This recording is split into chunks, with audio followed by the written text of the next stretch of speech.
Hi, my name is Alan, and I'm 25 years old. I'm going to tell you the story of how the people in my life ruined everything for me, playing me like a puppet at their hands. My story starts from the time when my dad left the country 4 years ago. I had just graduated from college and was looking for a job. My dad was a businessman, and he often traveled abroad for his business trips. I was used to not having him around, so this time was nothing new for me either. I found a decent job in a company, and even met a girl named Elaine. It didn't take much time for Elaine and me to start dating. Everything was going well for me. And to be honest, I almost forgot the existence of my dad while he was away. We barely talked once or twice a month, and I had lost my mom a long time ago. So there wasn't anyone else in my family to keep in touch with. Anyway, Elaine and I were going strong, and we were even planning to get married soon.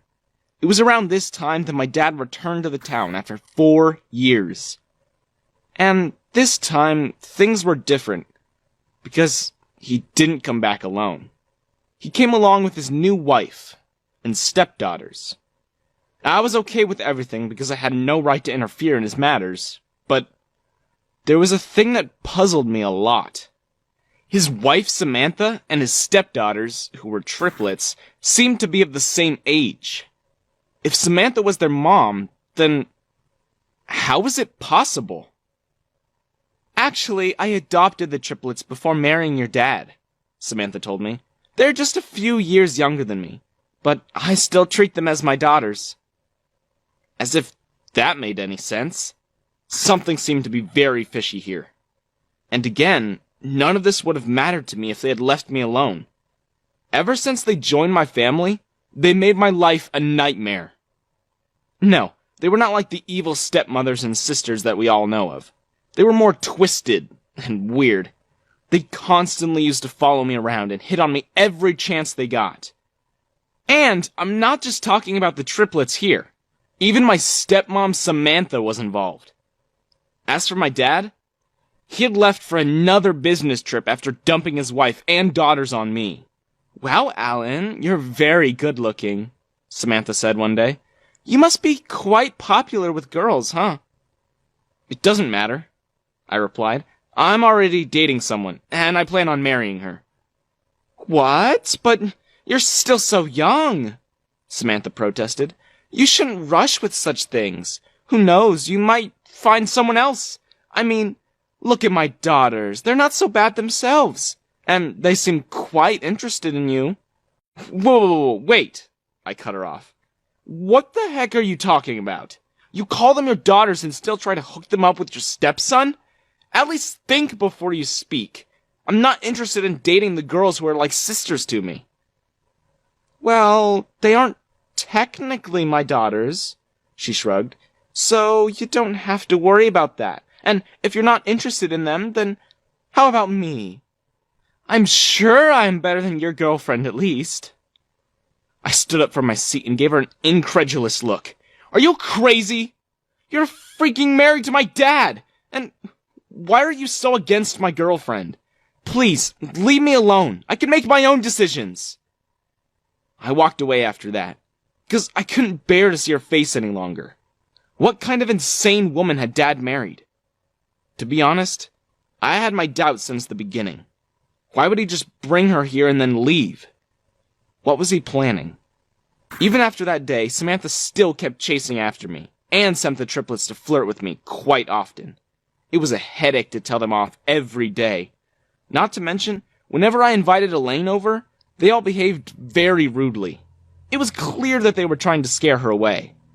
But I had already warned her about them, so she didn't react much. One day, I was leaving the house to go and meet Elaine, when Samantha called me from behind. "What?" I asked irritably. "Where are you going on a Sunday? Won't you spend some time with us?" she asked sweetly. "No, I have to meet my girlfriend," I replied. "So you're going to ditch your family for her?" I scoffed. "One moment you say that you're my family, and the next, you say that you're technically not my family, so I should think about dating you.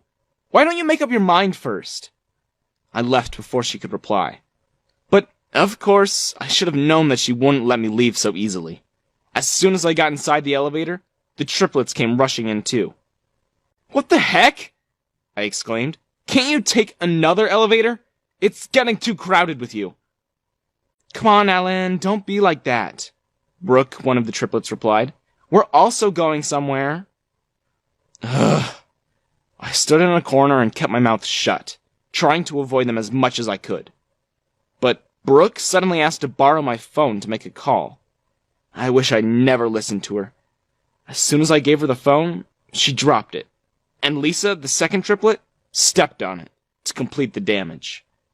"Oh, I'm so sorry," Lisa apologized, not sounding sorry at all. "I'll buy you a new phone, Alan. I'm so sorry."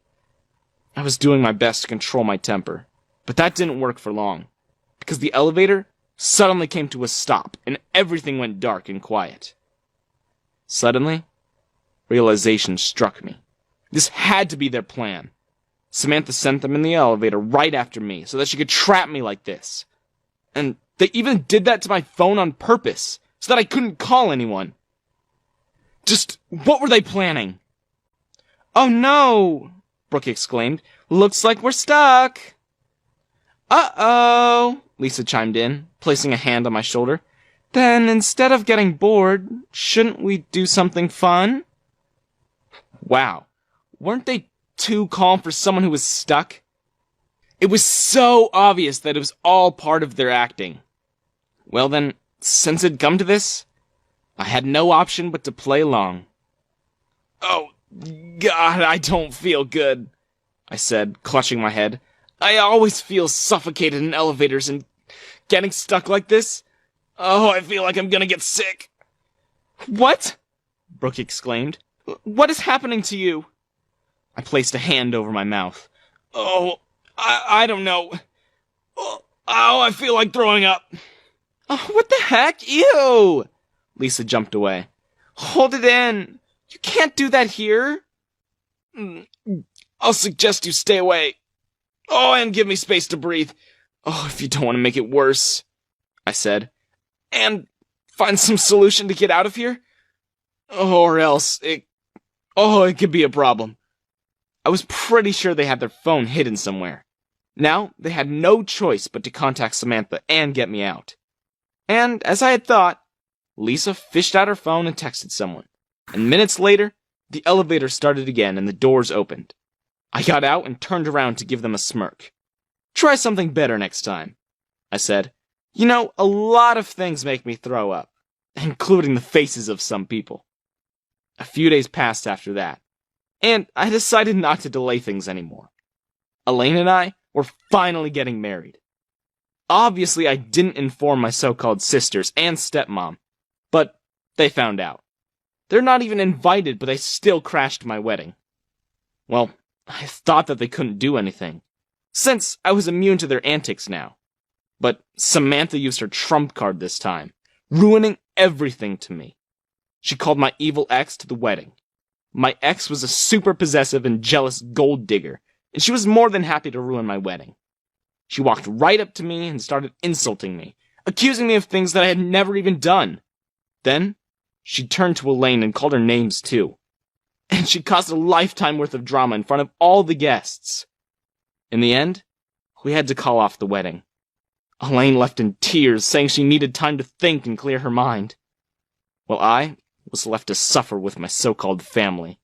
As I was thinking about leaving and reporting everyone to the police, my dad made his grand entry. And the first thing he did was bring me to the side so that he could talk to me. I thought that maybe he would support me or stand by me and help me get through this. But nope, it was here just to give me another shock. "Since we're already here, why don't you marry one of the triplets?" he asked shamelessly. "To be honest, they're the heirs of a rich family, and the reason Samantha adopted them was so that we could acquire their company, wealth, and property. It took a lot of hard work to bring them here, and get them interested in you. All I'm asking you is to marry for the sake of my business. You won't disappoint me after coming this far, right?" "What the actual heck?" I snapped. "You manipulated those girls so that you could trap them in a marriage and get their wealth? Everything was fake? What about that Samantha? Is she your fake wife too? No, she's really married to me. But we did it only for our mutual benefit. Both of us are going to get a lot out of this deal. All that is left to do is for you to marry one of the triplets. And then, our future will be forever secure. It's simple, right? Wow. Who was this man? I felt ashamed to be related to him. Moreover, the triplets who I hated so much, somehow I pitied them now. It looked like they had no idea what they were being used for. What could I possibly do now to fix everything?